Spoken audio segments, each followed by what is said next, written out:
Yeah, welcome to today's video, and this is my second video on my Get to Know Your Hair series where we get to know our real hair. We get to know what our hair is made up of, and also just let you understand what your hair entails and why you need to accept your hair the way it is. So in my previous video on this Get to Know Your Hair series, I talked about the natural hair care typing systems and why you should not rely entirely on these typing systems. The video on that would be linked up above. If you are interested in watching that video, you can go check it out. You can pause this one and go check it out.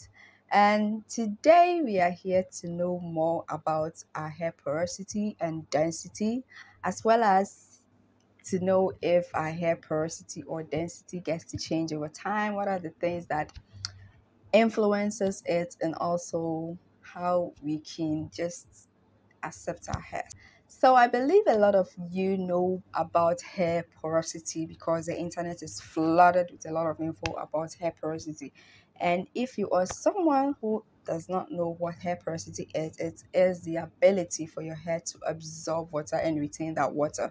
So your hair can be high porosity, low porosity, medium porosity, and that yet it all depends on genetics or the makeup of your hair. So if your hair is able to absorb water easily and also lose water that easily, we say that your hair is high porosity.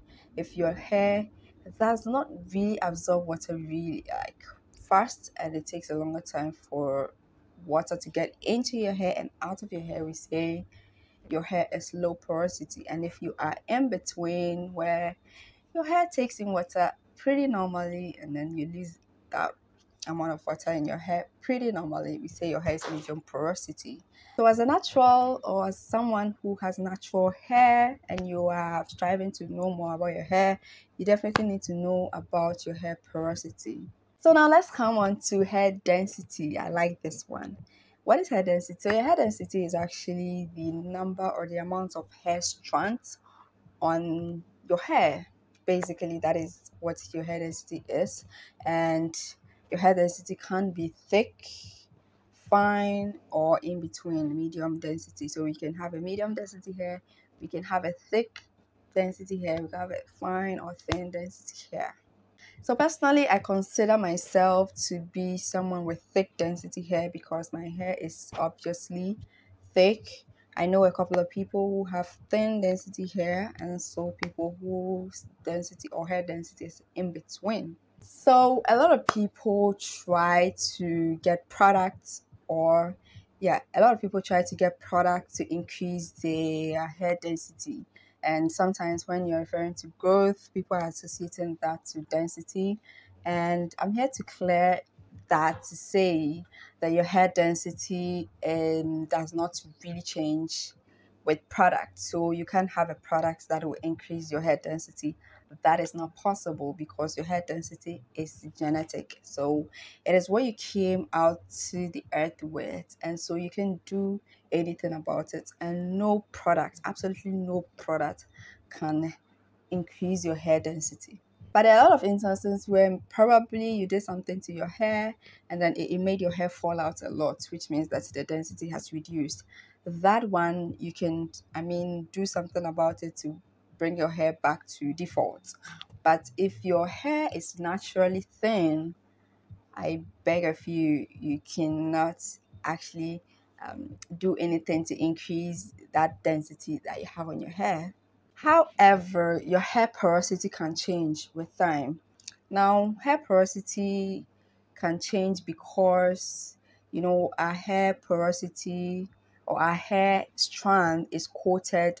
It's in layers. So if one or two of those layers are damaged, it can affect the porosity of your hair. So if you have high and low porosity hair, your hair porosity can move to medium or high if you dye your hair. So the application of hair dye on the hair, especially the bleaching, it affects the hair strands. Hair porosity can change with chemicals. When you put a hair dye in your hair, it can affect, especially if you have low porosity hair, your hair can move to medium or high porosity. If you perm your hair, it can change the porosity of your hair. So if you apply some chemicals on your hair, it can actually change the porosity of your hair. And if you use a lot of heat on your hair, especially if you use too much heat, it can also affect the porosity of your hair. So what I want you to know is that your hair density does not change, but your hair porosity can change under certain conditions. Now, if you use normal products, organic products, any product on your hair, it is not going to change the porosity of your hair. Some people assume that when they use some products on their hair, it's going to change the porosity of their hair. No, it isn't. It isn't going to change the porosity of your hair.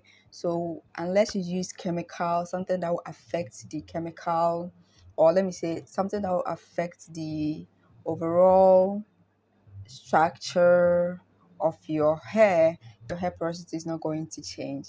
So for people out there who have fine hair and are looking to have thick hair and are resorting to products, my advice would be that your hair density is not going to change. These products are not going to make your hair thicker or anything of that sort. That density is what you have. So what I would say is that just work with what you have.